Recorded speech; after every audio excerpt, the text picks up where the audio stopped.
The blood-red sunset cast long shadows over the dry, cracked earth as Hannah O'Malley pressed her calloused hands against her lower back, trying to ease the ache that had settled there like an unwelcome guest. Somewhere in the distance, a coyote called out, its lonesome howl perfectly matching the emptiness that had taken residence in her heart since her father's passing 3 months prior. The small ranch outside Mineral Point, Wyoming Territory, 1878, was all she had left now that, and the sun-weathered skin that told the story of a woman who had fought the elements her entire life. The summer of 1878 had been particularly merciless, with scorching temperatures and barely a drop of rain to nurture the parched soil. At 24, Hannah had spent more hours under the unforgiving sun than most women twice her age, working alongside her father since her mother's death when Hannah was just 12. The hard labor had left its mark on her once smooth skin, a network of scars and sunspots that made her turn away from her reflection in the small, tarnished mirror hanging in their modest cabin. Hannah led her exhausted mare toward the barn, her shoulders slumped with fatigue. The cattle needed tending, the fences needed mending, and the banknote was coming due. With each passing day, the reality of her situation became more dire. A woman alone couldn't manage a ranch this size, not in this territory, not in these times. "Come on, Dusty," she murmured to the horse, patting its damp neck. "Let's get you settled for the night." As she approached the barn, she noticed something amidst the door stood slightly ajar, though she distinctly remembered latching it that morning. Hannah slowed her pace, her right hand instinctively reaching for the small revolver tucked in her belt. Cattle rustlers had been wreaking havoc across neighboring ranches, and she wasn't about to become their next victim. With careful steps, she approached the barn, her heart hammering against her ribs. Taking a deep breath, she pushed the door open with the barrel of her gun, ready to confront whatever waited inside. "I wouldn't do that if I were you, madam." The deep voice startled her, causing her to swing around, finger poised on the trigger. A tall man stood in the shadows, his hands raised slightly to show he meant no harm. He wore the dust of the trail, his clothes weathered but not ragged, the mark of a man who took pride in his appearance despite hard living. "Who are you and what are you doing in my barn?" Hannah demanded, keeping her gun trained on the stranger's chest. The man stepped forward into a shaft of fading sunlight, and Hannah could now see his features clearly. He had a strong, square jaw peppered with stubble and eyes the color of the Wyoming sky. His dark hair curled slightly under his hat, and there was something in his stance that spoke of both confidence and respect. "The name's Isaac Barrett," he said, his voice measured and calm. "I meant no intrusion. My horse threw a shoe about 2 miles back, and I was hoping to find a place to rest him before continuing on to Mineral Point in the morning." Hannah didn't lower her gun. "There's a town not more than an hour's ride south. You could have gone there." A slight smile touched Isaac's lips. "Yes, madam, I could have, but my horse was favoring his right foreleg something fierce and your ranch was closer. So you just decided to help yourself to my barn." "I knocked at the house first. Nobody answered." He gestured toward the mare. "I was about to leave when I heard you coming." Hannah studied him for a moment longer before reluctantly lowering her weapon. There was something straightforward about this man that made her inclined to believe him, though years of frontier living had taught her caution. "Let me see this horse of yours," she said, leading Dusty into the barn. Isaac stepped aside and motioned toward a handsome bay gelding standing in one of the stalls. The horse's right front shoe was indeed missing. "I can fix that for you," Hannah said after examining the hoof, "but it'll have to wait until morning. I've got chores to finish before dark."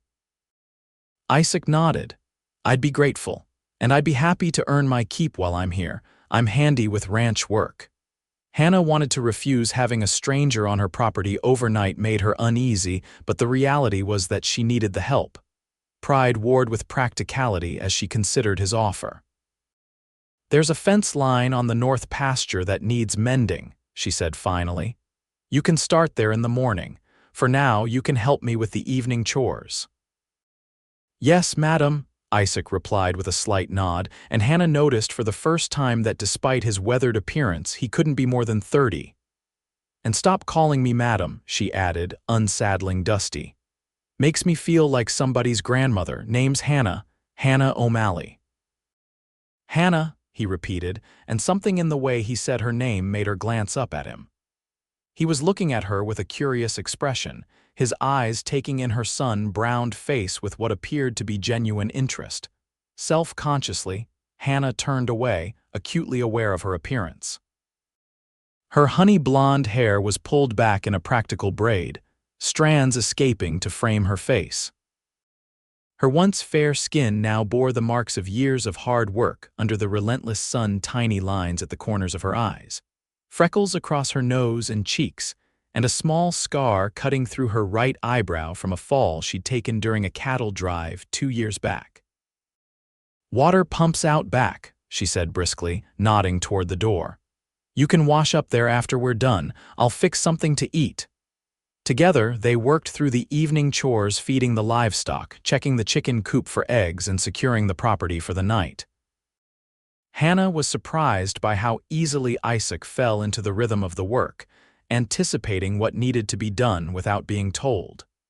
He moved with the efficient grace of a man accustomed to ranch life. By the time they headed toward the small cabin, night had fully descended, a blanket of stars stretching across the vast Wyoming sky.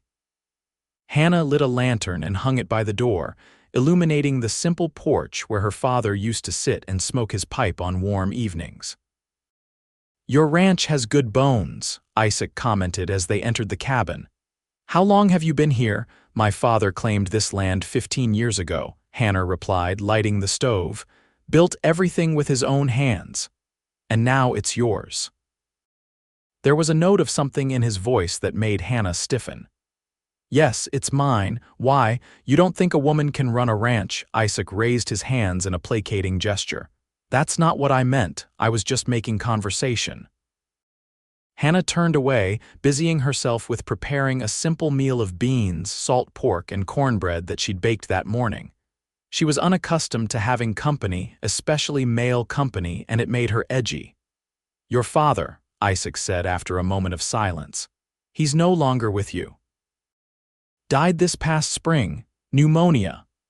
Hannah kept her voice matter-of-fact, though the wound was still fresh. "I'm sorry to hear that." The sincerity in his tone made her look up. Isaac had removed his hat and washed up, revealing thick, dark hair that curled slightly at the nape of his neck. Without the layer of trail dust, she could see that his features were even more striking: high cheekbones, a straight nose, and expressive brows that framed those remarkable blue eyes. "Thank you," she said simply, placing a plate of food in front of him. "It's been challenging."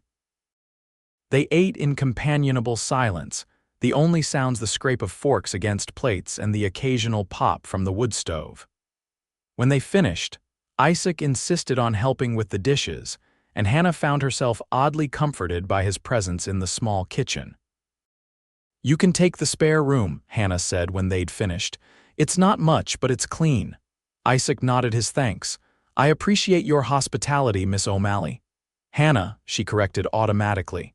"Hannah," he repeated, and again there was that curious warmth in his voice. "Good night, then."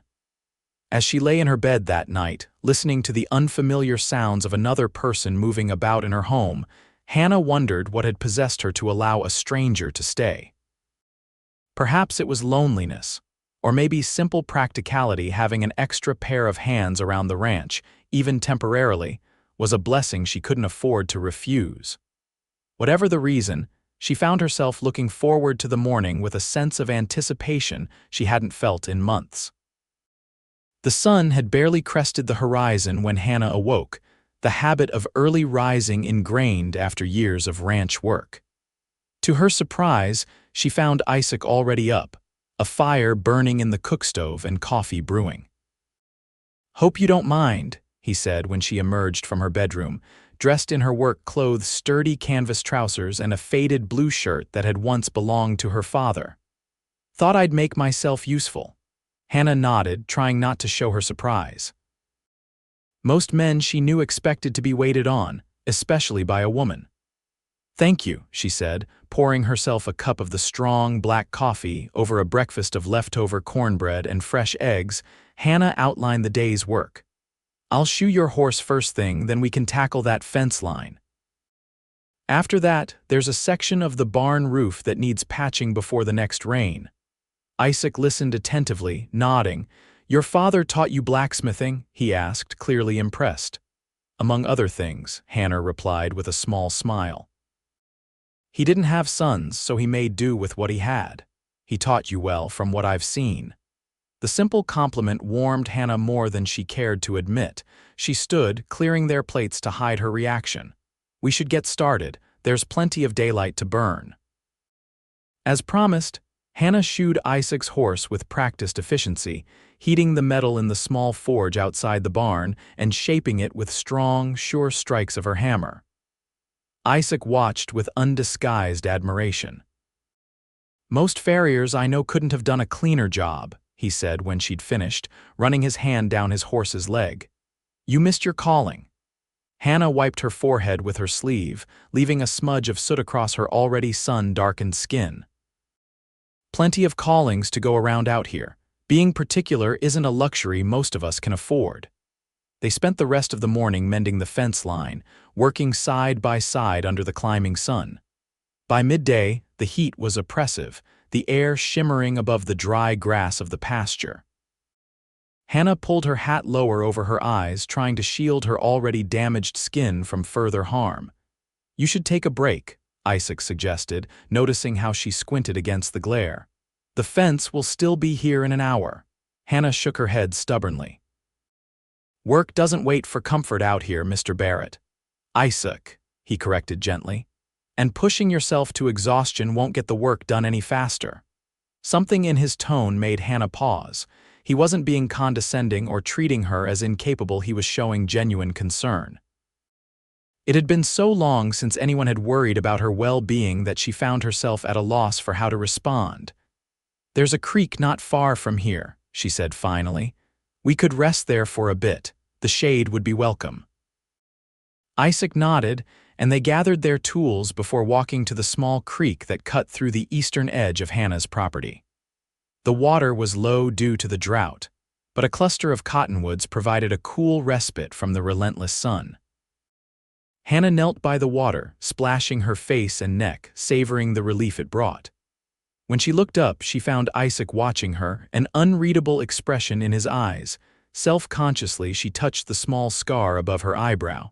"Something wrong?" she asked, more defensively than she intended. Isaac shook his head slowly. "Not at all. I was just thinking that you fit this land perfectly." Hannah frowned. "What's that supposed to mean?" "It's a compliment," he said, settling back against a tree trunk. "This country is beautiful but demanding. It shapes people, leaves its mark on them. Some break under it, others merely endure, but a few." He paused, his eyes holding hers. "A few are transformed by it, become as resilient and remarkable as the land itself." Hannah felt her cheeks warm and she looked away, unsure how to take his words. No one had ever spoken to her in such a manner, especially not a man as handsome as Isaac Barrett. "You talk like a school teacher, not a cowboy," she said, trying to deflect the moment. Isaac laughed, the sound rich and genuine. "I've been both, actually. Taught school back in Missouri for 2 years before the restlessness got to me." Hannah looked at him with new interest. "What brought you out west?" "Same thing that brings most men, I suppose. A desire for something different, something more." He picked up a flat stone and skipped it across the narrow creek. "After the war, Missouri felt too confined." "You fought in the war?" Hannah asked, surprised. He didn't seem old enough to have been a soldier in the war between the states. Isaac nodded. "Joined up in '64, just turned 17, saw the tail end of it, thankfully." A shadow crossed his face. "Enough to know I never wanted to see anything like it again." Hannah understood now the quiet competence she'd sensed in him, the way he carried himself. "My father fought too." Union side. "Same here," Isaac replied. Though these days I try not to dwell on those times, the West is about looking forward, isn't it?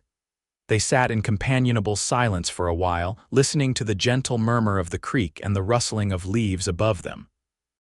It was a rare moment of peace in Hannah's otherwise relentless routine, and she found herself reluctant for it to end. "What about you?" Isaac asked eventually. "Have you always been here?" Hannah nodded.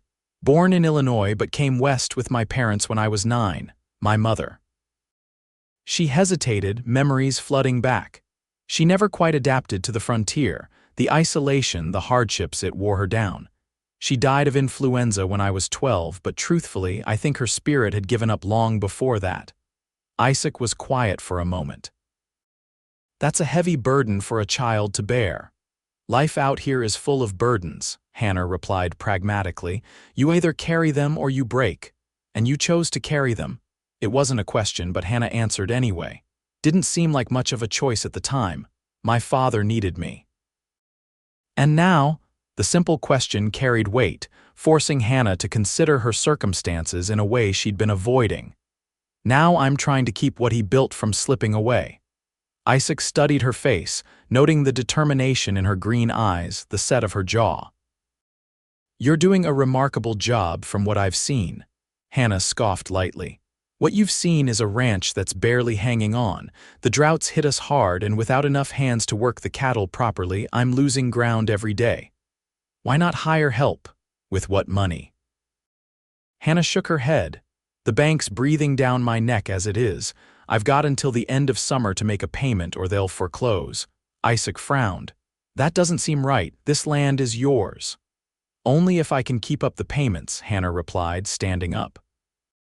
The brief moment of relaxation was over. "We should get back to work. That fence won't fix itself."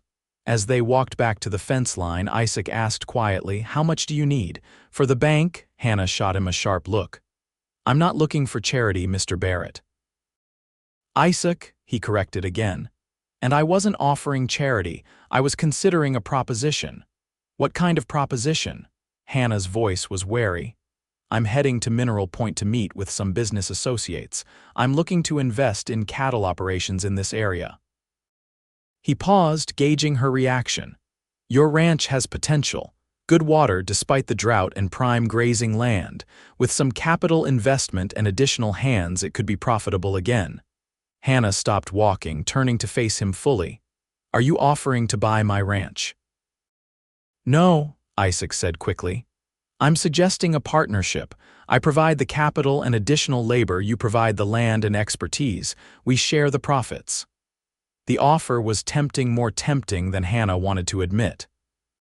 It could be the solution to her financial troubles, a way to preserve her father's legacy without losing everything.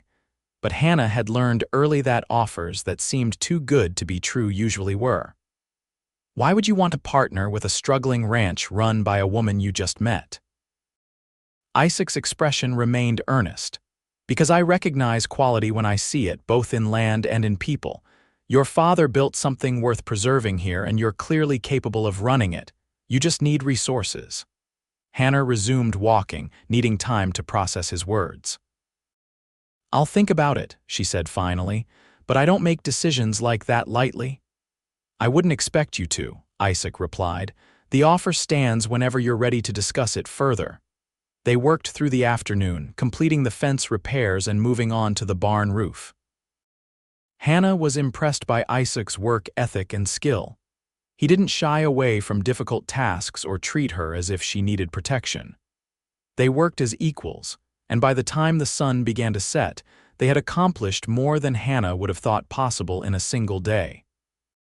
As they walked back to the cabin, tired but satisfied with their progress, Hannah found herself studying Isaac with new interest.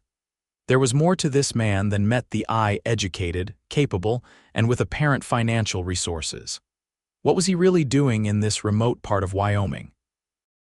"You're staring," Isaac said without looking at her, a hint of amusement in his voice.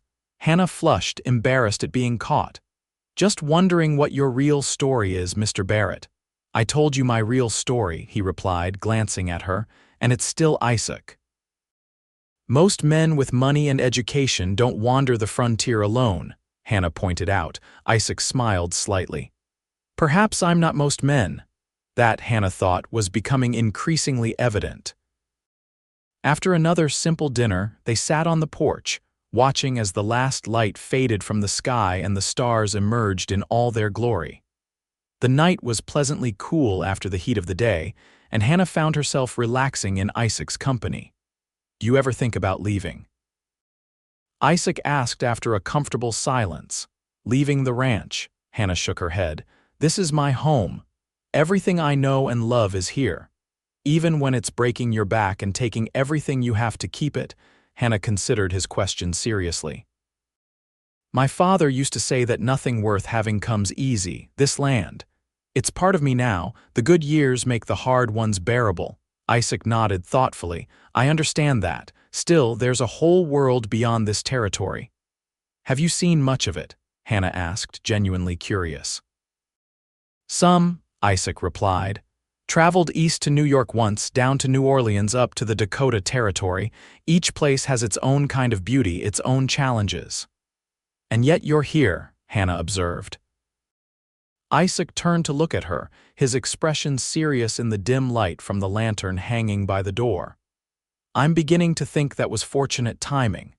The way he said it, the intensity in his eyes, made Hannah's heart beat faster. She stood abruptly, suddenly uncomfortable with the intimacy of the moment. "It's late. We should turn in if we're to get an early start tomorrow." Isaac rose as well, respecting her withdrawal. "Of course. Thank you for another fine meal, Hannah." As she lay in bed that night, Hannah found herself replaying their conversations, analyzing every look and word.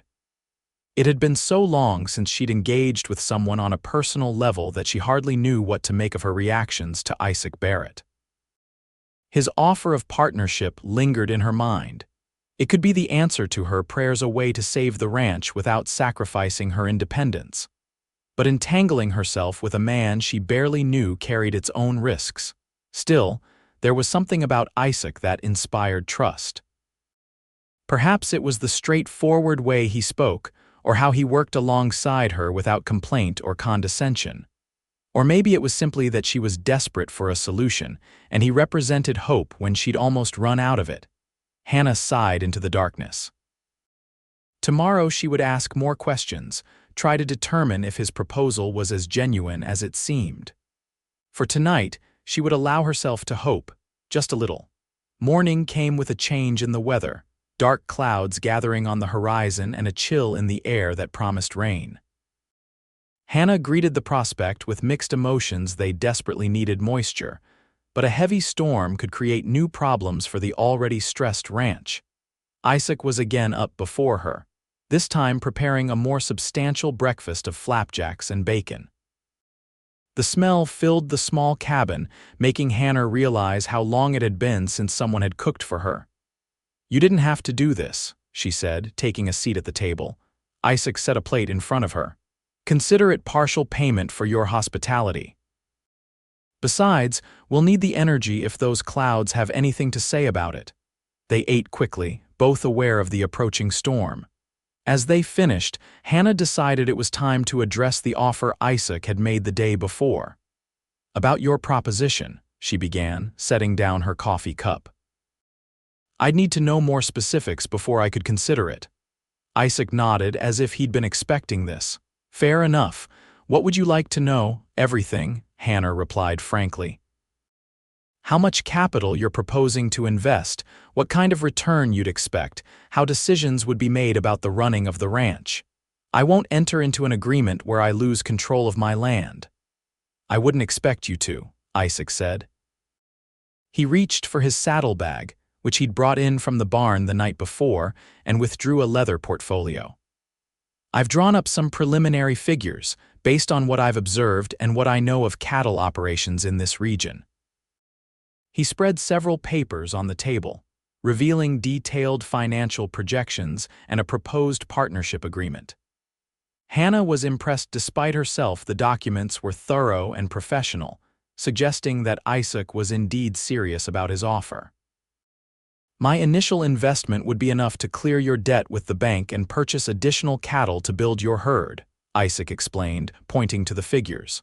We'd also hire at least 3 ranch hands to help with the operation. And in return, Hannah asked, scanning the documents.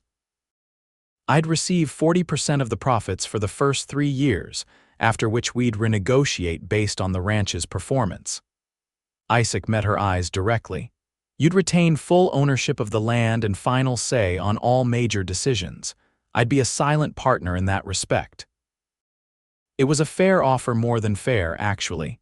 Hannah looked up at him suspiciously. Why are you being so generous? Isaac considered her question carefully. I see a sound investment opportunity. Your ranch has excellent potential, and with proper resources, it could be very profitable. There are other ranches in better condition, Hannah pointed out. One's not run by women alone. A small smile touched Isaac's lips. Perhaps I value the determination I've seen in you. It's a quality that can't be purchased or easily found. Hannah wasn't entirely satisfied with his answer, but she couldn't deny the lifeline he was offering. I'd want a lawyer to review any agreement before signing, she said cautiously. I'd expect nothing less, Isaac replied. In fact, I insist upon it. We can ride into Mineral Point tomorrow, speak with the banker, and find a reputable lawyer to finalize everything. Hannah nodded slowly. All right. Pending legal review, I'm inclined to accept your offer. The relief she felt at making this decision was almost overwhelming. For months, she'd been fighting a losing battle, watching her father's dreams slip through her fingers. Now, unexpectedly, she had hope. A distant rumble of thunder punctuated the moment, reminding them of the approaching storm. Hannah gathered the papers and handed them back to Isaac. We should secure everything before the rain hits, she said, standing. The north pasture sometimes floods in heavy storms, and we'll need to move the cattle to higher ground. They spent the next few hours in frantic preparation, reinforcing the barn doors, checking that the livestock had access to shelter, and moving the small herd of cattle to a higher elevation pasture. The sky grew increasingly dark, the wind picking up and bringing with it the earthy scent of impending rain. They were heading back to the cabin when the first fat drops began to fall. By the time they reached the porch, the rain was coming down in sheets, driven sideways by powerful gusts of wind. Just in time, Isaac said, removing his hat and shaking the water from it. Hannah was about to reply when a loud crack split the air, followed by a tremendous crash. They both turned to see that one of the old cottonwoods near the barn had been struck by lightning and had fallen partially across the corral fence. The horses, Hannah exclaimed, already moving back into the downpour. Isaac was right beside her as they raced toward the corral where the horses were panicking, driven to a frenzy by the storm and the fallen tree. The damaged fence wouldn't hold them for long. We need to get them into the barn, Hannah shouted over the roar of the storm. Together, they worked to calm the frightened animals, guiding them one by one through the barn door.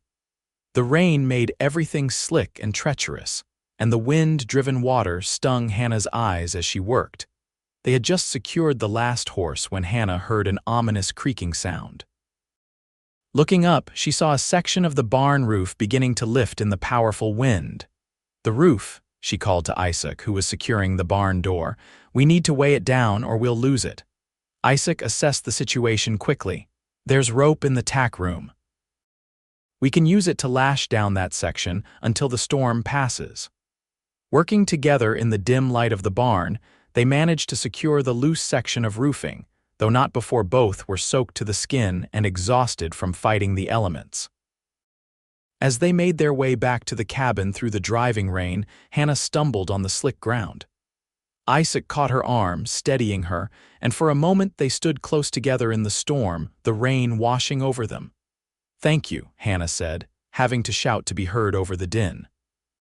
Her hair had come loose from its braid and was plastered to her face and neck. Water streaming down her sun-marked skin. Isaac's eyes held hers, and something in his gaze made Hannah's breath catch. Even drenched and disheveled, there was an intensity about him that she couldn't ignore. We should get inside, she said, breaking the moment. Once in the cabin, they shed their soaked outer garments. Hannah disappeared briefly into her bedroom, returning with dry clothing for both of them. She handed Isaac some of her father's old things. "These should fit well enough," she said. "You can change by the fire while I make some coffee. We both need warming up." While Isaac changed, Hannah busied herself with the stove, trying not to think about the man just a few feet away. She had changed into a simple dress, one of the few she owned rather than her usual work clothes, a fact that didn't escape Isaac's notice when he emerged in her father's dry shirt and trousers. "You look nice," he said simply, and Hannah felt herself flush under his gaze.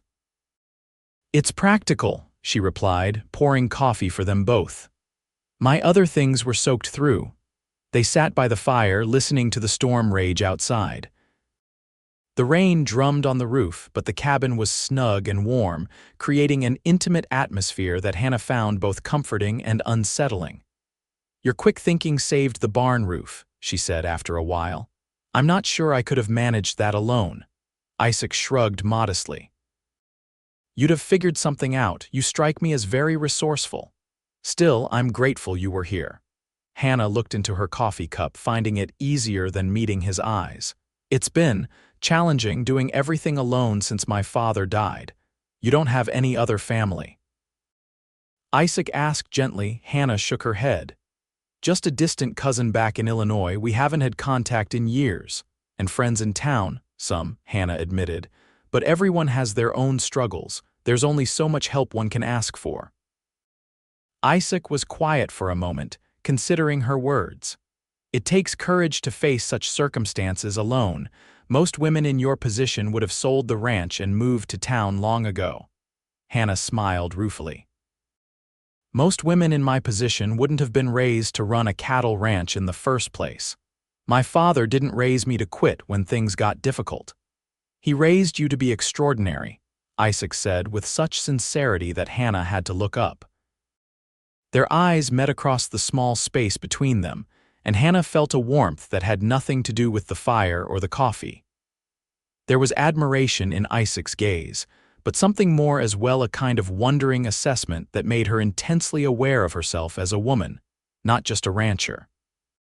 Self-consciously, she touched her face, feeling the raised line of the scar above her eyebrow. "Hardly extraordinary, just stubborn, according to most."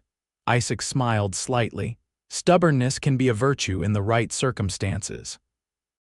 The storm continued throughout the evening, the wind occasionally rattling the windows and sending drafts through the small cabin.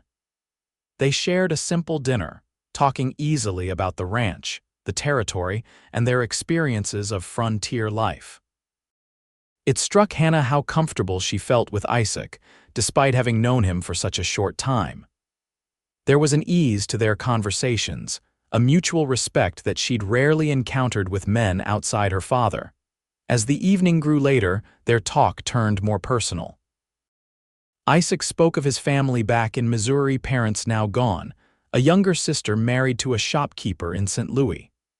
"Do you ever get lonely out here?" he asked Hannah after describing a lively Christmas gathering at his sister's home. The question caught her off guard with its directness. "Sometimes," she admitted, "especially during the long winter nights, but there's always work to distract me." "Work isn't the same as companionship," Isaac observed quietly. Hannah stared into the fire, unable to disagree. "No, it isn't, but it's what I have." "It doesn't have to be all you have." The simple statement hung in the air between them, loaded with implications that made Hannah's heart beat faster. She wasn't naive, she knew what he was suggesting, or at least hinting at. "I should check the barn once more before turning in," she said, rising abruptly. "Make sure the roof is holding." Isaac stood as well. "I'll come with you." Hannah was about to protest that she could manage, but the truth was she would welcome his company for the trek across the rain-soaked yard. She nodded, and they donned their still damp coats before venturing out into the storm. The rain had lessened somewhat, but the wind still howled, bending the trees and sending loose debris skittering across the yard. They made their way to the barn, where the horses nickered softly at their entrance. The roof was holding, their makeshift repairs having withstood the worst of the storm. Hannah moved among the horses, checking each one for signs of distress from the earlier panic. "They seem calm enough now," Isaac observed, patting the neck of his bay gelding. Hannah nodded, relieved. "Animals are resilient. They've weathered storms before."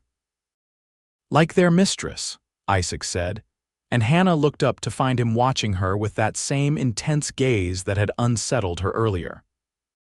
In the dim light of the barn lantern, with the sound of rain on the roof and the gentle breathing of the horses around them, Hannah felt a shift in the air between them. Isaac moved closer, stopping just short of touching her. "Hannah," he said softly, and something in the way he spoke her name made her breath catch. "I want you to know that my business proposition stands regardless, but there's something else I need to say." Hannah felt her heart hammering in her chest. "What is it?" Isaac reached out slowly, giving her time to move away if she chose, and gently brushed a strand of hair from her face. His fingers lightly traced the scar above her eyebrow, the touch so tender it made her throat tighten with emotion. "From the moment I saw you, I was struck by your strength, your determination," he said, his voice low, "but also by your beauty." Hannah scoffed lightly, disbelieving. "I'm hardly beautiful, Mr. Barrett. Years in the sun have seen to that." "Isaac," he corrected gently, "and you're wrong. Every mark on your skin tells a story of courage and perseverance. I find that far more beautiful than the unblemished faces of city women who have never faced a challenge greater than choosing a dinner gown." His words touched something deep within Hannah, a vulnerability she rarely acknowledged, a longing to be seen as more than just a capable rancher or a woman stubbornly clinging to her father's dream. "You hardly know me," she whispered, though she didn't step away from his touch. "I know enough," Isaac replied. "I know that you face each day with courage, that you work until your hands bleed without complaint, that you treat animals with kindness and speak your mind honestly. What more do I need to know?" Hannah found herself at a loss for words, overwhelmed by emotions she'd kept tightly controlled for so long. Part of her wanted to retreat, to pull back into the safe, familiar isolation she'd constructed around herself. But another part that had been silenced for too long yearned to lean into this unexpected connection. Before she could decide which instinct to follow, Isaac leaned forward and pressed his lips gently to her forehead, right over the scar that had always made her self-conscious. The simple gesture brought tears to Hannah's eyes. She couldn't remember the last time someone had touched her with such tenderness, such acceptance. When Isaac pulled back, his eyes searched hers, gauging her reaction. What he saw gave him the courage to lean in once more, this time capturing her lips in a soft, questioning kiss. For a heartbeat, Hannah remained frozen, surprised by the sudden intimacy. Then, almost without conscious thought, she returned the pressure, her hands coming up to rest lightly on his chest. The kiss remained gentle, a tentative exploration rather than a passionate embrace. When they finally parted, both were breathing a little faster, eyes wide with the significance of what had just transpired. "I shouldn't have done that," Isaac said, though he didn't sound particularly regretful. "No, you shouldn't have," Hannah agreed, her voice unsteady. "We barely know each other."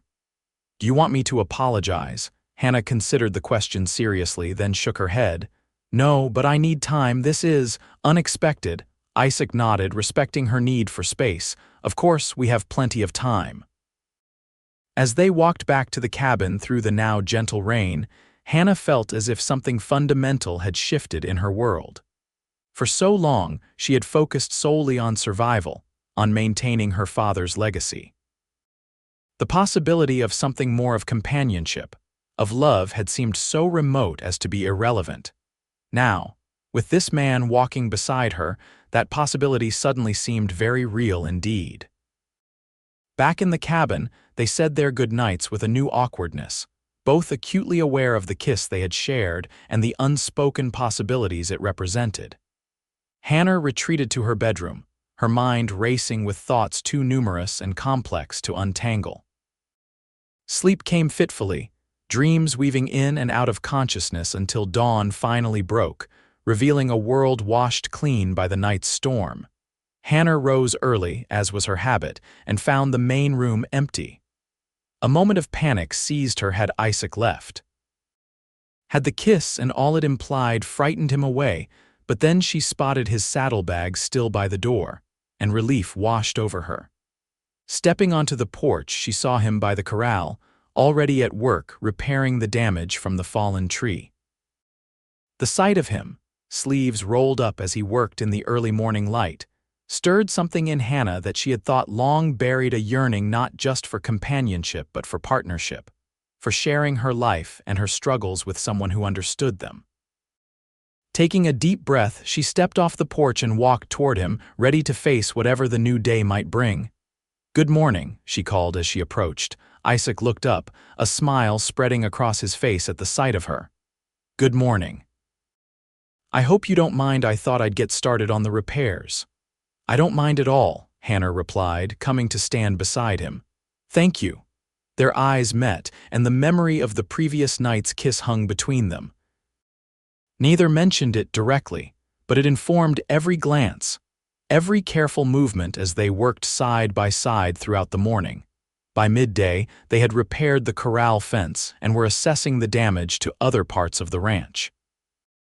The storm had been fierce but relatively brief, and most structures had weathered it well thanks to their preparations. "We should head into town tomorrow," Hannah said as they shared a simple lunch on the porch. "If you're still interested in discussing that partnership agreement." Isaac studied her face, trying to determine if anything had changed since their encounter in the barn. "I am if you are," he said carefully. Hannah nodded, her decision made. "I am. It makes good business sense, and my father would approve of a prudent investment in the ranch's future." "Just good business sense?" Isaac asked, a hint of challenge in his voice. Hannah met his gaze directly. "For now, let's say it's primarily that. Whatever else might develop between us, well, that should be separate from our business arrangements." Isaac considered her words, then nodded slowly. "A wise approach. I respect that." The rest of the day passed in productive work, their conversation easy but carefully avoiding any reference to the growing attraction between them. By evening, Hannah found herself both relieved and disappointed by Isaac's restraint. After dinner, as they sat on the porch watching the sunset paint the sky in brilliant oranges and pinks, Hannah finally broached the subject that had been lingering in her mind. "About last night," she began, keeping her eyes on the distant horizon. Isaac turned to look at her, his expression attentive. "Yes, I don't want you to think I'm the kind of woman who, that is, I don't usually." Hannah fumbled for words, frustrated by her own awkwardness. "Hannah," Isaac said gently, "I would never think less of you for returning a kiss. And I hope you know that my interest in you is genuine, not a tactic to secure a business agreement." Hannah nodded, relieved by his understanding. "I believe you. It's been a long time since I've thought of myself as anything other than a rancher trying to keep things afloat. Being seen as a woman being kissed like that, it's unfamiliar territory." Isaac smiled slightly. "For what it's worth, I find both aspects of you equally compelling, the capable rancher and the woman who blushes when she's kissed." This observation, accurate as it was, made Hannah blush again, proving his point. "Well," she said, trying to regain her composure, "tomorrow we'll focus on business. The rest, we can take that slowly." "Agreed," Isaac said, his smile warming his eyes. "Though I hope you know I intend to court you properly, Miss O'Malley, business partnership notwithstanding." The formal declaration, delivered with a hint of playfulness, made Hannah smile despite herself. "I'll consider myself forewarned, Mr. Barrett." The journey to Mineral Point the next day marked Hannah's first trip to town in nearly a month. The small but growing settlement served as a supply center for ranches and farms throughout the region, as well as a stopping point for travelers heading further west. As they rode side by side, Hannah found herself increasingly curious about Isaac's background. His knowledge of cattle operations was extensive, but there was clearly more to his story than he had shared. You mentioned business associates in Mineral Point, she said as they crested a hill that gave them a view of the town in the distance. What exactly is the nature of your business? Isaac seemed to weigh his response carefully. I represent a group of investors from St. Louis who are looking to establish cattle operations in this territory. There's money to be made in beef, especially with the railroad expansion making it easier to ship to eastern markets. And you chose this area specifically? Isaac nodded. The grazing land is good, water is relatively plentiful despite the current drought, and property values are still reasonable compared to more established regions.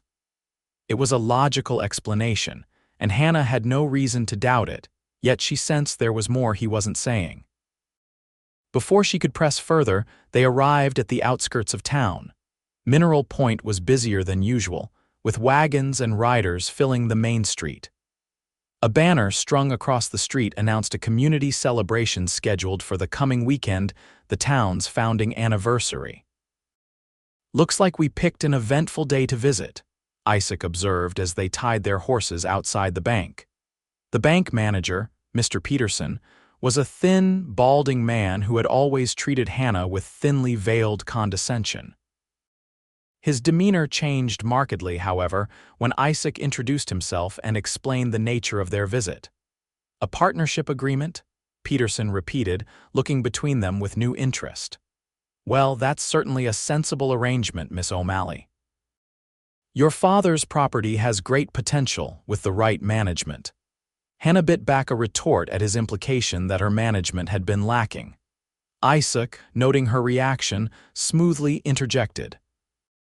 Miss O'Malley has done a remarkable job maintaining the ranch through difficult circumstances, he said firmly. My investment is meant to build on the solid foundation she's established, not replace her expertise. Peterson had the grace to look slightly abashed. Of course. Well, let's discuss the specifics of this arrangement, shall we? The meeting proceeded more respectfully after that. With the banker reviewing the financial details, Isaac had prepared and confirming that the proposed investment would indeed clear Hannah's debt with the bank. I'll need to consult with a lawyer before signing anything, Hannah reminded them both when Peterson began pushing for immediate finalization. Absolutely, Isaac agreed. Is there someone in town you'd recommend, Mr. Peterson? The banker directed them to Judson Taylor, a recent arrival to Mineral Point who had established a reputable law practice. They found his office just down the street from the bank, a modest building with a freshly painted sign. Taylor turned out to be a surprise younger than Hannah had expected, perhaps 30, with spectacles and an earnest manner that put her at ease. He listened carefully as they outlined the proposed partnership, asking pertinent questions that demonstrated a thorough understanding of both ranching operations and business law. This seems like a fair arrangement, he said after reviewing Isaac's documents. But I'd like to make a few modifications to ensure Miss O'Malley's interests are fully protected. What kind of modifications? Hannah asked, impressed by his concern for her position. For one, I'd suggest a clause specifying that, in the event of a disagreement about ranch operations, your decision as the land owner would prevail, Taylor explained. Also, we should include specific conditions under which either party can dissolve the partnership, with clear terms for settling any outstanding investments. Isaac nodded approvingly. Those are excellent suggestions, Mr. Taylor. I want Miss O'Malley to feel completely secure in this arrangement. They spent the next hour working through the details, with Taylor drafting language that satisfied both parties. By the time they left his office, Hannah felt confident that her interests were protected, and her respect for Isaac had grown. He had not only accepted but encouraged the lawyer's adjustments, demonstrating that his primary concern was indeed a fair partnership. Are you hungry? Isaac asked as they stepped back onto the boardwalk. It's well past noon. Hannah realized she was famished, having been too nervous about their business dealings to think about food earlier. Starving, actually. The hotel dining room is supposed to be quite good, Isaac suggested. Shall we? Hannah hesitated, suddenly aware of how she must look. She had worn her best dress for the trip to town, a simple blue cotton that had once belonged to her mother, but it was several years out of date, and her sun darkened. Scarred skin stood in stark contrast to the fashionable, pale-complexioned women she could see through the hotel's front windows. Isaac, sensing her discomfort, leaned closer. "You look lovely," he said quietly, "and I'd be honored to have lunch with the most capable woman in the territory." His sincerity was unmistakable, and Hannah felt a warm glow of pleasure at his words. "All right then," she agreed. "Though I warn you, I haven't dined in public in quite some time. My manners may be as rustic as my appearance." Isaac laughed, offering his arm as they crossed the street. "I'll take honest conversation over polished manners any day." The hotel dining room was indeed elegant by frontier standards, with white tablecloths and a uniformed waiter who seated them by a window overlooking the main street. Hannah was acutely conscious of the glances they received. A well-dressed, handsome man dining with a work-roughened ranch woman was evidently a source of curiosity in Mineral Point. "Ignore them," Isaac advised, noting her discomfort. "Half the people staring are just envious that I'm having lunch with the most interesting person in town." Hannah smiled despite herself. "You have a gift for making outlandish statements sound almost believable, Mr. Barrett." "Isaac," he corrected automatically. "And there's nothing outlandish about the truth." Their meal was more enjoyable than Hannah had anticipated. Isaac had a talent for putting her at ease, and soon she was laughing at his stories of city life and sharing anecdotes about the more amusing aspects of ranch work. As they were finishing their coffee, a well-dressed older woman approached their table. Hannah recognized her as Mrs. Winters, the wife of one of the town's founding merchants. "Miss O'Malley," she greeted with a polite nod before turning her attention to Isaac. "I don't believe we've been introduced. I'm Eliza Winters." Isaac stood politely. "Isaac Barrett, madam, it's a pleasure." "Mr. Barrett is in town on business," Hannah explained, feeling oddly defensive. "How fortunate for Mineral Point, Mrs. Winters replied, her smile warm but her eyes assessing. "I hope you'll both attend our Founding Day celebration this weekend. It's quite the event, a dance in the evening, competitions during the day. The whole town participates." Hannah was about to decline. Social gatherings had never been her forte, and she had too much work waiting at the ranch, but Isaac spoke before she could. "That sounds delightful," he said. "We were just discussing the possibility of staying in town for a few days to finalize our business arrangements. A celebration would be a welcome diversion." Mrs. Winters beamed. "Excellent. I'll tell my husband to expect you both." With a final nod, she moved away to join a group at another table. "I don't recall discussing staying in town," Hannah said when they were alone again. Isaac had the grace to look slightly chagrined. "I may have gotten ahead of myself, but it does make sense to stay a day or two. Taylor needs time to prepare the final documents, and there are supplies you mentioned needing for the ranch." Hannah had to admit the logic of his suggestion, though the prospect of attending a town dance filled her with trepidation. "I didn't bring anything suitable for a celebration," she said, grasping at practical objections. "There's a dressmaker's shop just down the street," Isaac pointed out. "Consider it the first official expense of our partnership, appropriate attire for meeting potential business contacts." Put that way, it was difficult to argue against. And if Hannah were honest with herself, there was a part of her, a part long neglected, that was excited by the prospect of wearing a new dress, of being seen as something other than just the stubborn O'Malley girl trying to run her father's ranch. "All right," she conceded, "but I draw the line at anything with ruffles or bows." Isaac laughed, his eyes crinkling at the corners in a way that made Hannah's heart skip a beat. "I wouldn't dream of suggesting such a thing. Your practicality is one of your most appealing qualities." They arranged for rooms at the hotel, separate ones, of course, though the knowing look from the hotel clerk made Hannah blush, and spent the afternoon attending to practical matters. They purchased supplies for the ranch, visited the telegraph office where Isaac sent messages to his business associates, and eventually found themselves outside the dressmaker's shop. Hannah hesitated at the door, suddenly feeling like an imposter. It had been years since she'd had a new dress made, and the feminine pursuit of fashion seemed alien after so long focused on mere survival. "You don't have to do this if you're uncomfortable," Isaac said, reading her expression. Hannah squared her shoulders. "No, it's fine, just out of practice with being a proper lady, that's all." The shop owner, Mrs. Chen, was a Chinese woman who had settled in Mineral Point after coming west with her merchant husband. She greeted them warmly, and upon hearing their need for a dress by the weekend, assured them it could be accomplished. "I have several nearly finished pieces that could be altered to fit," she explained, leading Hannah to a back room where dresses in various stages of completion hung on forms. "Let's see what might suit you." What followed was an unexpected pleasure for Hannah. Mrs. Chen was both efficient and kind, never commenting on Hannah's son's damaged skin or work-roughened hands, focusing instead on colors and styles that would complement her green eyes and honey blonde hair. "This one, I think," Mrs. Chen said finally, holding up a dress of deep emerald silk. "The color is perfect for you and the style is elegant without being fussy." Hannah touched the fabric reverently. "It's beautiful, but surely too fine for someone like me." "Nonsense," Mrs. Chen replied firmly. "Beauty deserves beauty.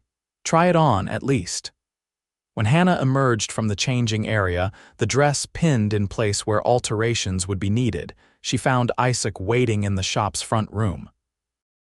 The look on his face as he saw her made the initial discomfort of the experience entirely worthwhile. "Hannah," he said softly, rising to his feet, "you look magnificent." Mrs. Chen nodded in satisfaction. "The gentleman has good taste. This is the right dress for you, Miss O'Malley." Looking at her reflection in the shop's full-length mirror, Hannah hardly recognized herself. The rich color brought out the gold in her hair and made her eyes seem more vivid. The style was modest but flattering, emphasizing her slender waist and the graceful line of her neck. "How soon can it be ready?" Isaac asked, not taking his eyes off Hannah.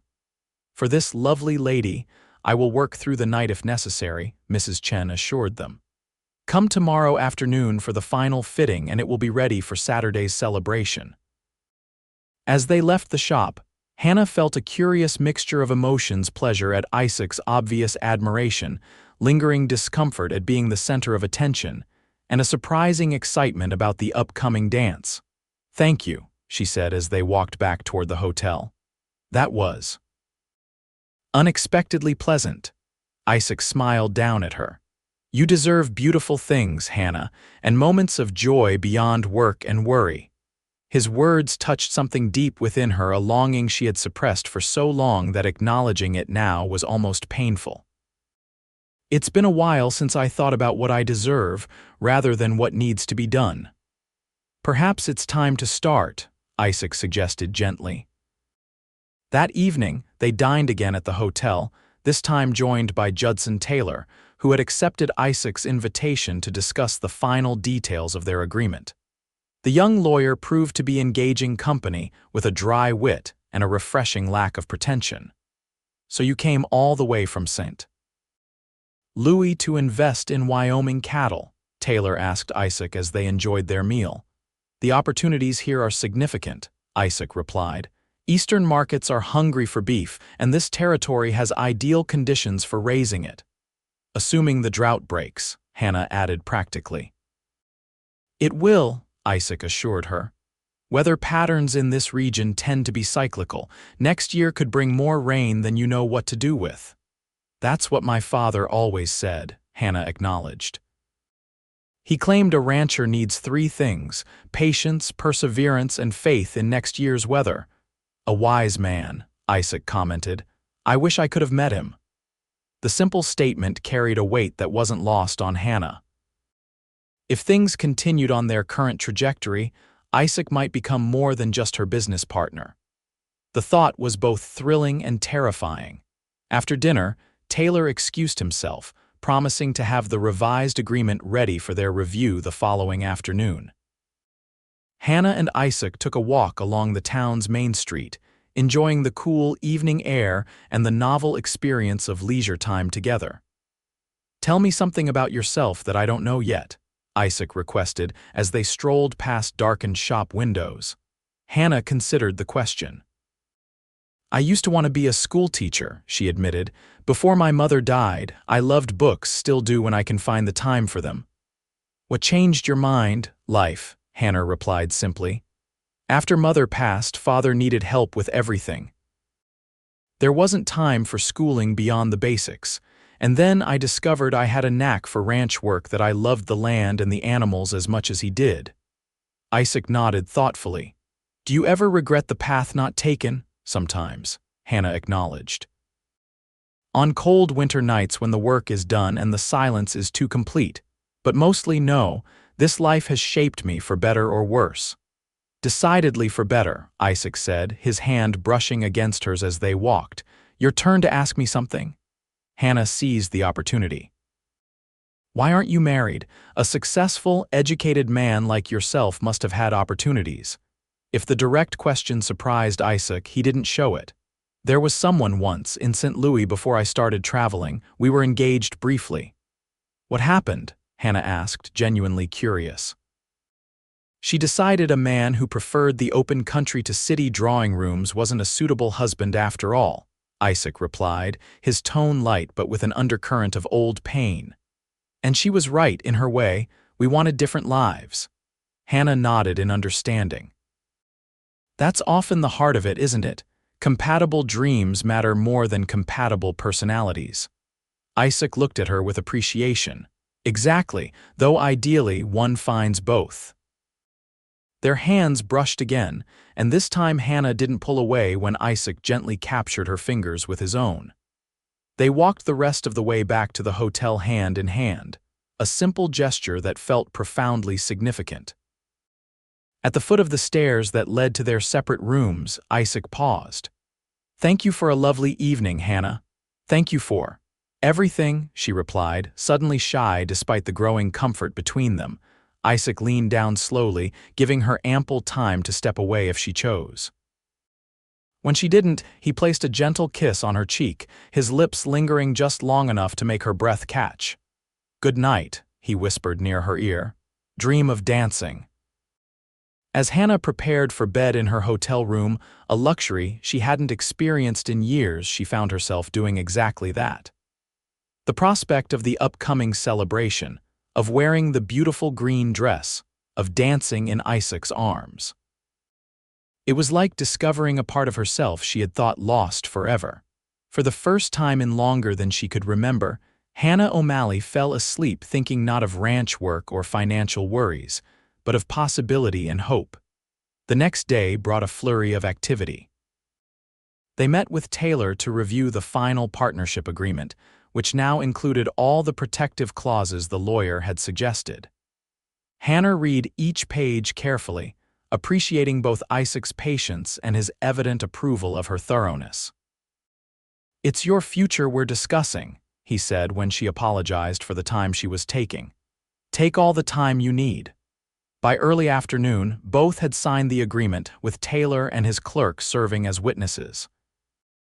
It was official, the O'Malley Ranch now had a partner, and Hannah had the financial security she had been lacking for so long. "How does it feel?" Isaac asked as they left Taylor's office. "Surreal," Hannah admitted. "Like a weight has been lifted that I'd grown so accustomed to carrying I hardly noticed it anymore." Isaac smiled, understanding in his eyes. "That's often how relief works. We adapt to our burdens until we forget they're not supposed to be there." They spent the rest of the afternoon making arrangements for the improvements to the ranch, ordering supplies to be delivered, placing advertisements for ranch hands, and telegraphing a cattle broker about purchasing additional stock once the drought broke. Hannah's final fitting for the dress was a success, with Mrs. Chen having worked minor miracles in the short time available. The dress fit perfectly, accentuating Hannah's natural grace and bringing a warmth to her weather-worn features. "You will be the most beautiful woman at the celebration," Mrs. Chen declared with satisfaction. Hannah doubted that, but she had to admit she felt beautiful wearing the emerald silk, especially when she thought of Isaac's reaction to seeing her in it. That evening, as they dined again at the hotel, Hannah noticed a subtle change in their dynamic. The business that had initially brought them together was now settled, leaving them free to explore the personal connection that had been developing alongside it. "I was thinking," Isaac said as they lingered over coffee, "that I should return to the ranch with you after the celebration, help get things organized for the new hands and the additional cattle." Hannah nodded, pleased by the suggestion. That would be helpful. "There's much to be done before winter sets in, and," Isaac continued, his eyes meeting hers directly, "it would give us more time together, to see where this might lead." The straightforward acknowledgement of what was growing between them made Hannah's heart race. "Yes," she agreed softly. "I'd like that."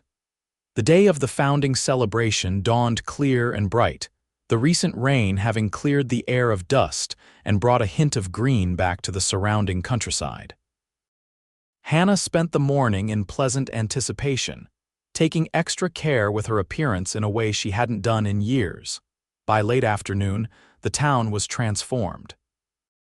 Bunting and banners decorated the main street, tables laden with food filled the square, and a platform had been erected for dancing later in the evening.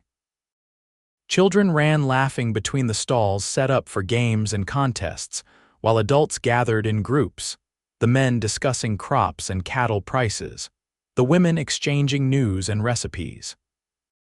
Hannah and Isaac joined the festivities, with Isaac insisting that Hannah enter the pie baking contest despite her protests that it had been years since she'd baked anything fancier than cornbread. "Your apple pie at the ranch was delicious," he insisted. "You have a natural talent for it." Surprisingly, her hastily assembled pie took second place, losing only to Mrs. Peterson's famous peach cobbler, a perennial winner. The small blue ribbon made Hannah absurdly proud, especially when Isaac tucked it carefully into his vest pocket for safekeeping. As the day progressed, Hannah found herself enjoying the social interaction more than she had anticipated. Several of the townspeople she had known for years remarked on the positive change in her demeanor, and more than one gave Isaac approving glances when they thought Hannah wasn't looking. "You're quite the topic of conversation," Hannah told him as they watched a horseshoe competition. The mysterious investor from the east sweeping the reclusive Miss O'Malley off her feet. Isaac chuckled. "Let them talk. I'm more interested in whether Miss O'Malley feels swept." Hannah felt a blush rise to her cheeks. "Perhaps a little," she admitted, "though I'm not usually the type to be swept." "I've noticed," Isaac replied, his eyes warm with admiration. "Your feet are firmly on the ground, which makes the occasional moment of flight all the more significant." As evening approached, Hannah returned to the hotel to change for the dance. She took particular care with her hair, arranging it in a more elegant style than her usual practical braid, allowing soft curls to frame her face. Looking in the mirror, she hardly recognized herself.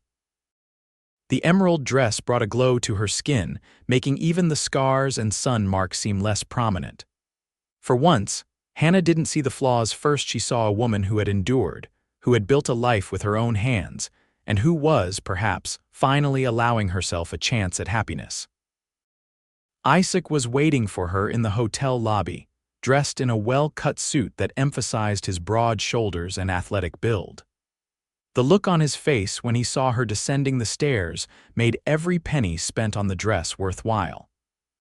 "Hannah," he said, taking her hand as she reached the bottom step, "you are absolutely stunning." "Thank you," she replied, genuinely touched by the awe in his voice. "You clean up rather well yourself, Mr. Barrett." Isaac offered his arm with a small bow. "Shall we show Mineral Point how dancing is done?" The town square had been transformed as darkness fell. Lanterns hung from trees and posts, casting a golden glow over the wooden dance floor. A small band played lively tunes, and couples already filled the platform, skirts swirling and boots stomping in time to the music. "I should warn you," Hannah said as they approached. "It's been years since I danced. I'm likely to step on your toes." Isaac squeezed her hand reassuringly. "I have sturdy boots. Besides, it's like riding a horse the body remembers even when the mind has forgotten." He led her onto the floor just as the band struck up a waltz.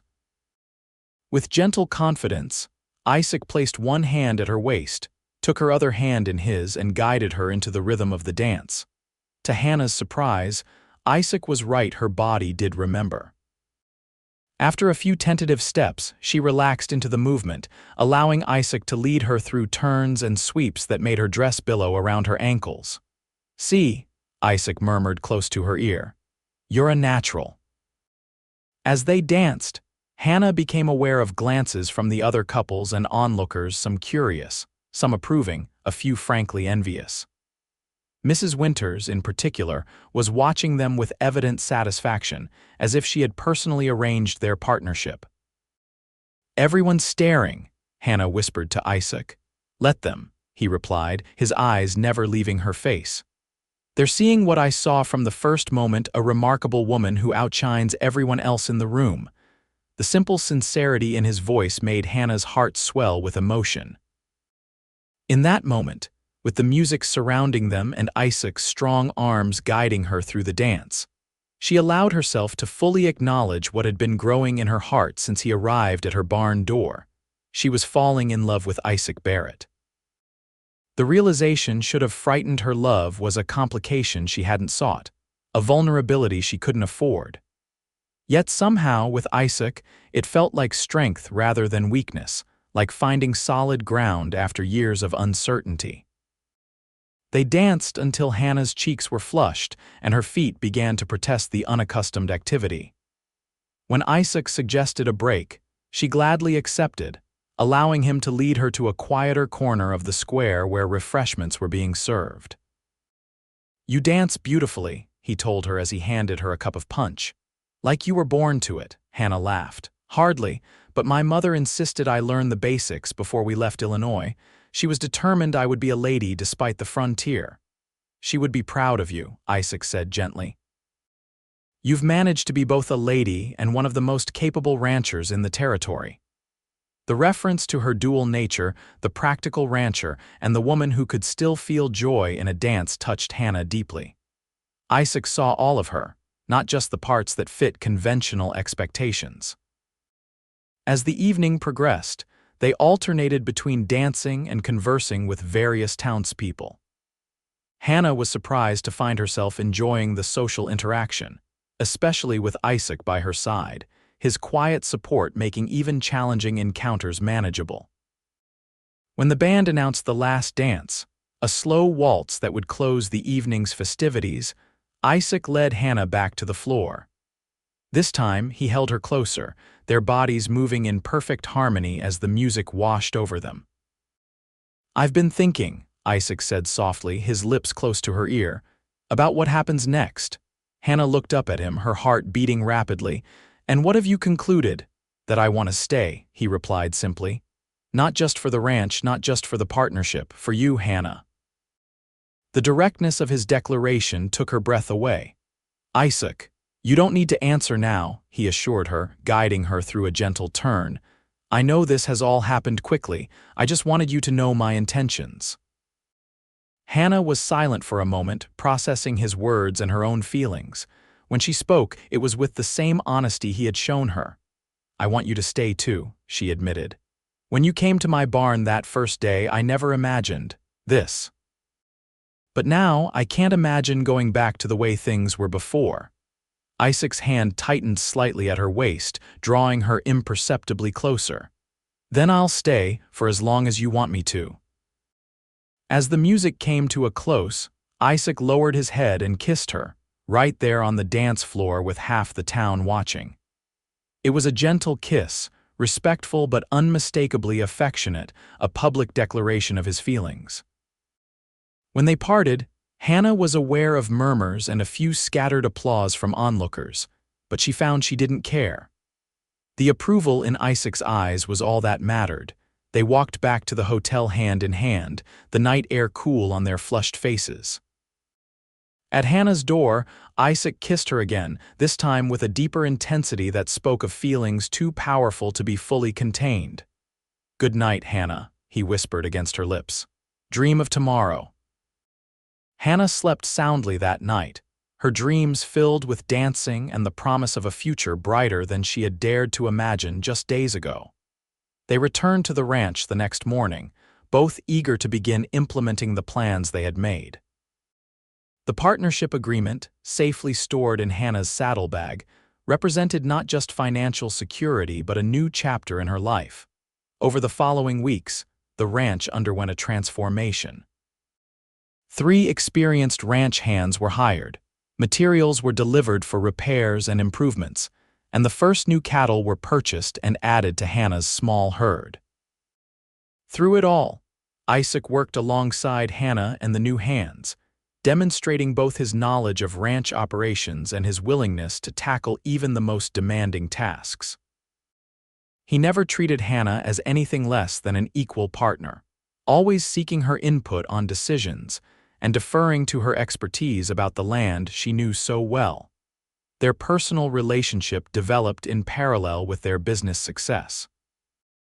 Each evening, after the day's work was done, they would sit on the porch, watching the sunset and talking about everything from books they had read to their hopes for the ranch's future. Sometimes Isaac would read aloud from one of the books he had brought from Mineral Point Poetry or novels that transported Hannah beyond the boundaries of her daily existence. Other times they would simply sit in comfortable silence, Isaac's hand holding hers, the connection between them growing stronger with each passing day. The first time Isaac told Hannah he loved her was on a crisp October evening as they sat wrapped in blankets on the porch, watching the stars emerge in the vast Wyoming sky. "I love you, Hannah O'Malley," he said simply, his eyes reflecting the starlight.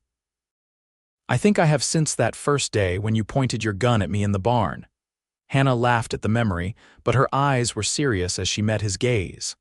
"I love you too," she replied, the words feeling both monumental and completely natural, "though I can't pinpoint exactly when it happened. It feels like you've always been a part of my life, even though we've known each other such a short time." Isaac nodded in understanding. Sometimes the heart recognizes what the mind needs time to accept. As winter approached, bringing the first snows and long evenings by the fire, their relationship deepened further. Isaac continued to court Hannah with the same respectful admiration he had shown from the beginning, never treating the growing intimacy between them as a foregone conclusion. When he finally proposed, it was on Christmas Eve, with the cabin decorated with pine boughs and the small gifts they had prepared for each other waiting under a modest tree. "I can't imagine my life without you now," Isaac said, kneeling before her with a small ring box in his hand. "Will you marry me, Hannah? Make this partnership of ours complete." The ring was perfect, a single emerald set in gold, reminiscent of the dress she had worn to the dance but simple enough for everyday wear on a working ranch. "Yes," Hannah replied without hesitation, her heart too full for elaborate speeches. "Yes, I will marry you." They were wed in the spring of 1879 when the land was renewed after winter's rest, green grass pushing through the soil and wildflowers dotting the prairie. The ceremony was held on the ranch, with a small gathering of friends from town and the loyal hands who had become almost like family over the intervening months. Hannah wore a new dress, ivory rather than white in acknowledgement of her practical nature, but beautifully made by Mrs. Chen, who had become a friend during Hannah's frequent visits to town. Judson Taylor performed the ceremony, having been granted the authority by the territorial government. Mrs.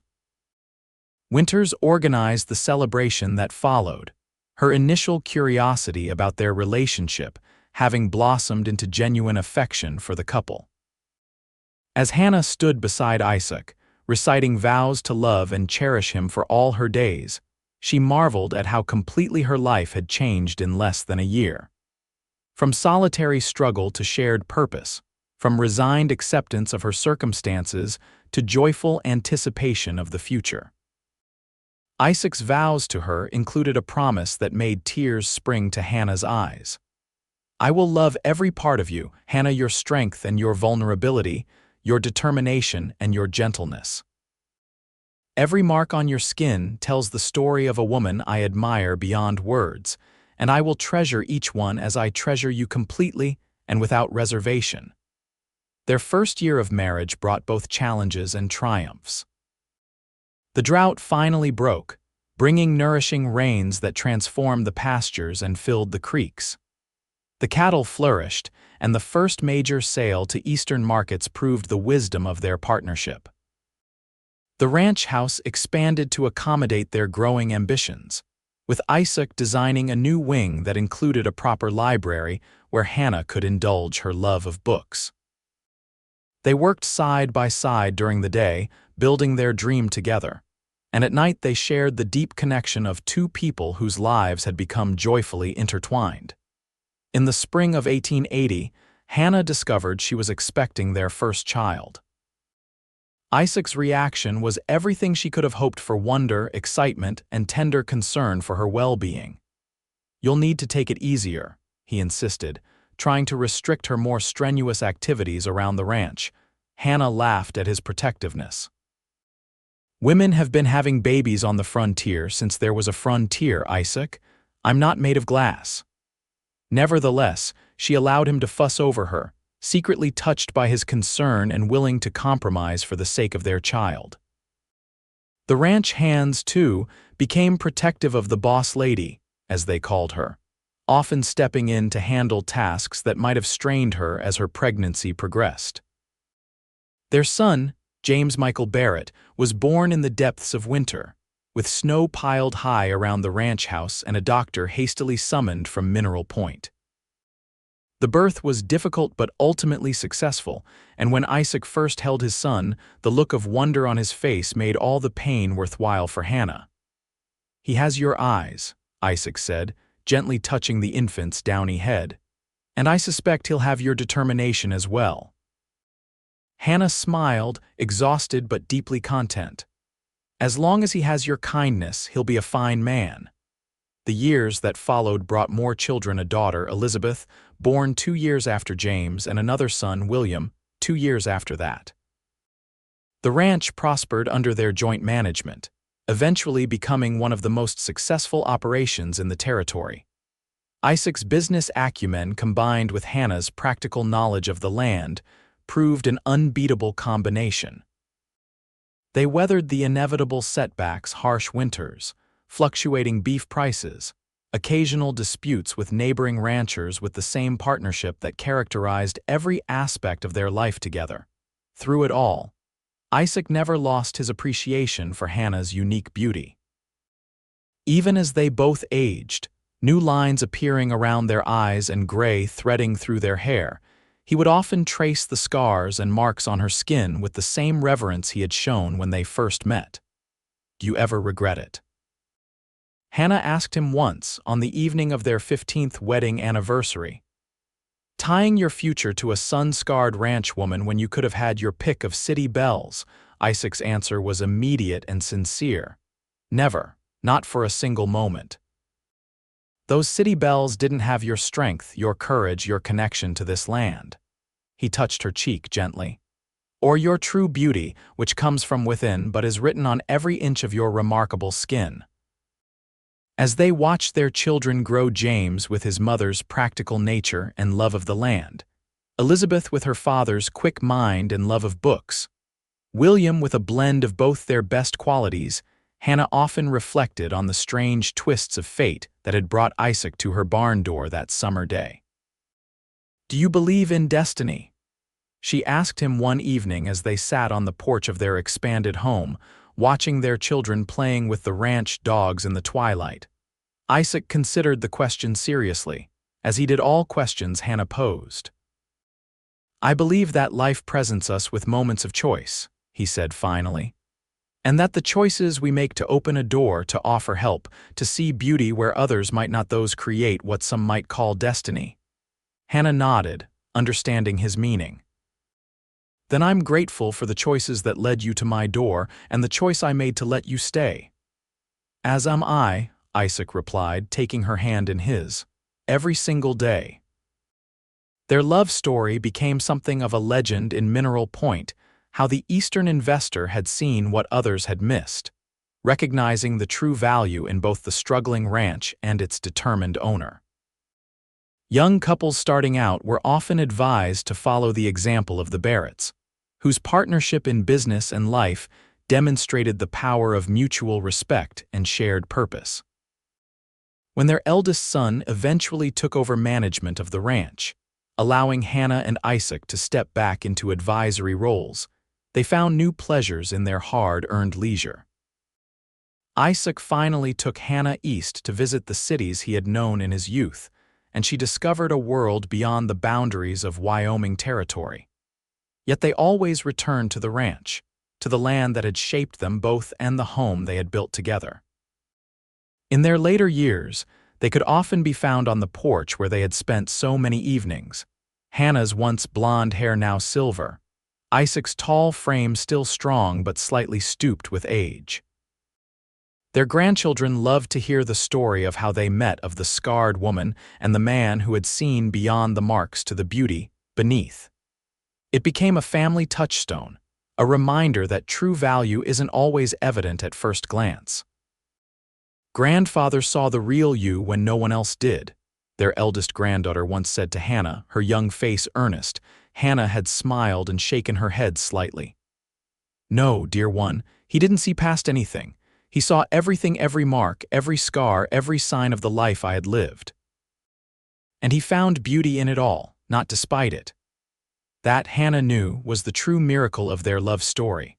Not that Isaac had overlooked her flaws or ignored the marks life had left on her, but that he had seen them clearly and loved her more completely because of them. In the autumn of their lives, with the ranch flourishing under their son's management and their grandchildren growing tall and strong, Hannah and Isaac still found joy in the simple pleasure of being together.